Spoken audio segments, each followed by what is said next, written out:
É sobre transformação. É sobre recomeço. É sobre ter a certeza de que eu não fui tão longe que Deus não pudesse me alcançar.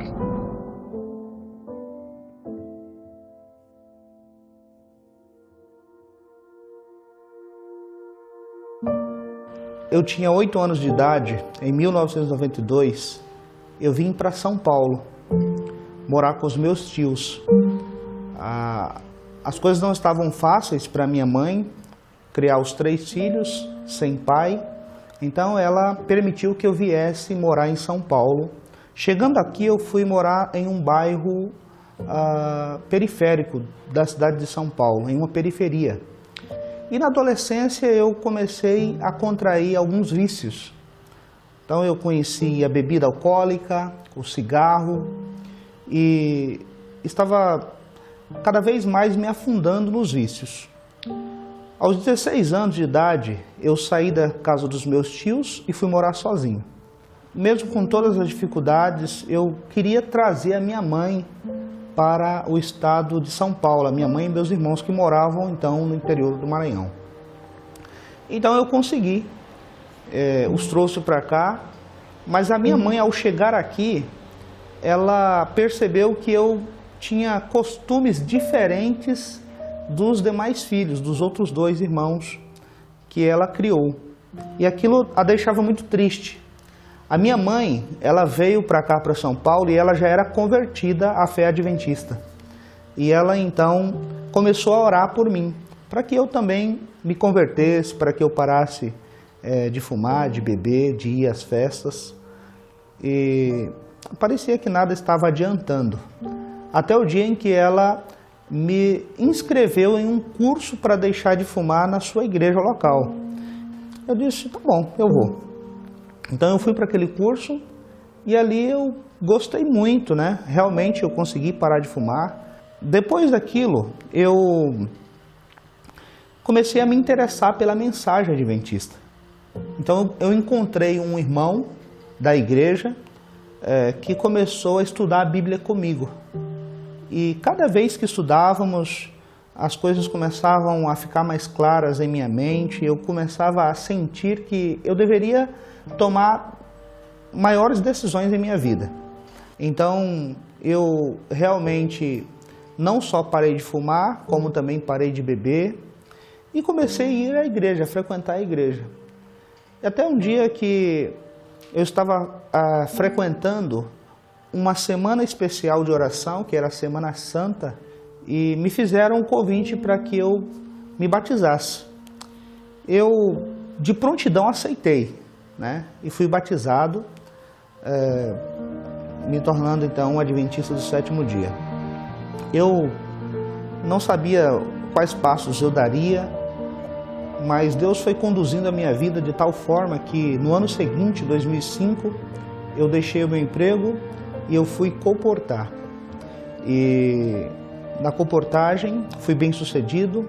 Em 2008 eu me casei. Em 2009 eu ingressei no Seminário Adventista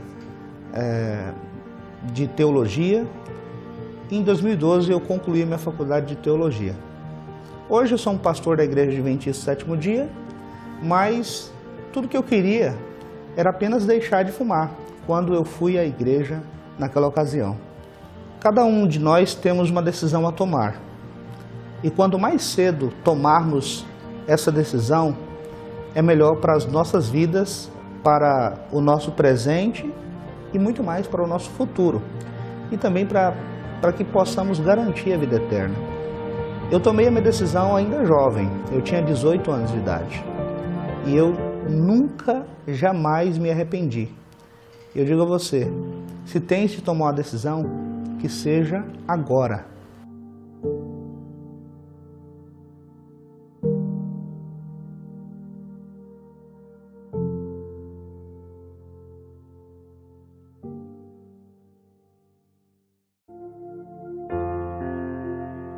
Olá, querido, seja muito bem-vindo. Essa semana será muito especial e você é o nosso convidado de honra para podermos juntos estudarmos mais da Palavra de Deus. Eu tenho certeza que será uma semana especial. Começando hoje, nós então estudaremos acerca da vida de Cristo e eu tenho certeza que nós tomaremos decisões importantes ao lado de Deus. Hoje eu quero te dar um pano de fundo sobre aquilo que foi a festa da Páscoa e como isso se deu tanto no Antigo Testamento quanto no Novo Testamento, na entrada de Jerusalém por Cristo.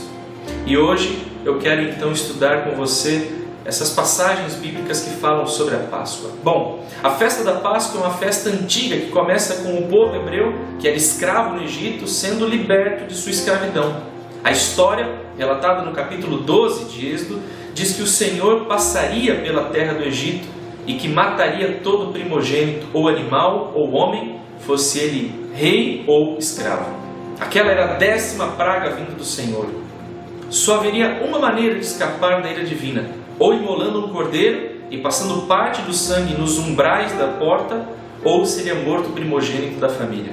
A Bíblia relata que os hebreus fizeram o que Moisés pediu e tiveram o livramento, mas muitos egípcios perderam seus filhos primogênitos. Eu sei que algumas perguntas ficarão sem resposta. Talvez tenhamos dificuldade para entender alguns atos de justiça de Deus. Hoje não teremos tempo hábil para responder, mas no final deste estudo de hoje, você poderá responder a uma enquete que foi enviada e então poderemos estudar mais a fundo alguns textos. Após a 10ª praga, os hebreus foram libertos da escravidão e então aquele dia ficou conhecido como o dia do livramento, o dia em que Deus livrou o povo das mãos dos egípcios. O termo Páscoa, ele vem do hebraico Pessah. Aquela palavra que aparece no Antigo Testamento, lá no capítulo 12, onde diz que o Senhor passaria, essa palavra passaria do hebraico é Pessah. E é daí que vem a palavra Páscoa, do latim Pascá. Essa festa, então, ela foi instituída pelo povo hebreu, por Deus, para que eles lembrassem por todo sempre do livramento que Deus havia dado a eles todos por conta daquela 10ª praga que era a morte dos primogênitos. Porém, aqueles que atenderam a voz do Senhor, eles passaram o sangue nos umbrais das portas, então por conta daquele sangue que simbolizava Cristo, tiveram livramento. Em Zacarias, no capítulo 9, verso 9, diz assim: Alegra-te muito, ó filha de Sião, exulta, ó filha de Jerusalém, eis que o teu rei virá a ti, justo e salvador, pobre e montado sobre um jumento, sobre um asninho, filho de jumenta.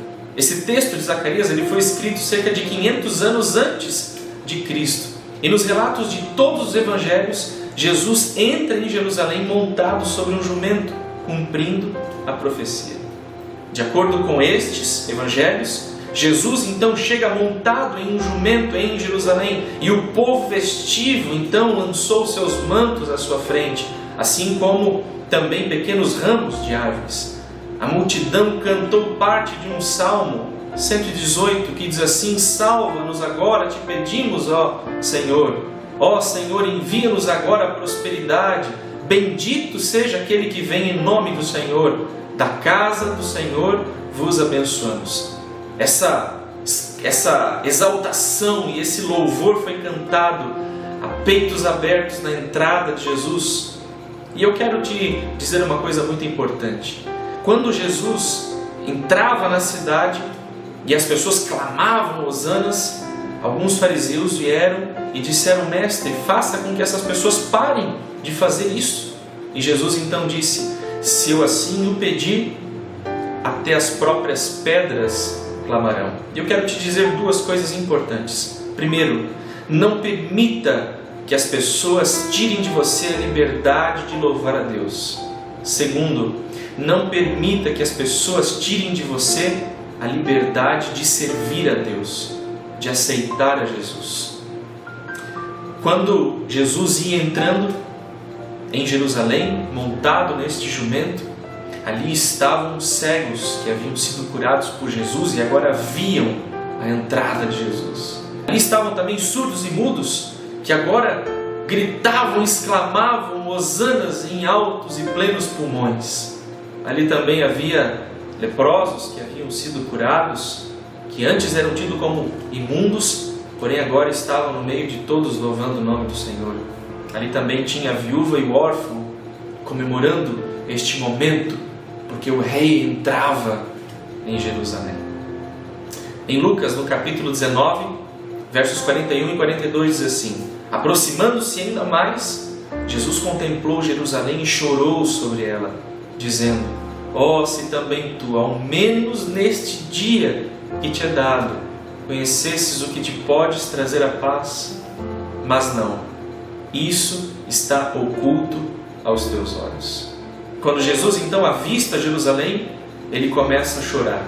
Ele vê os pecados passados e futuros das pessoas e o seu coração ele se rompe em tristeza. Deus, nosso Pai amoroso, se entristece quando vê que estamos em pecado, quando vê que nós estamos longe dele. No entanto, muito frequentemente abandonamos o seu amor e seguimos nossos próprios caminhos. Nossos pecados fazem Jesus chorar, mas felizmente seus braços estão sempre abertos para nos receber quando voltamos para ele.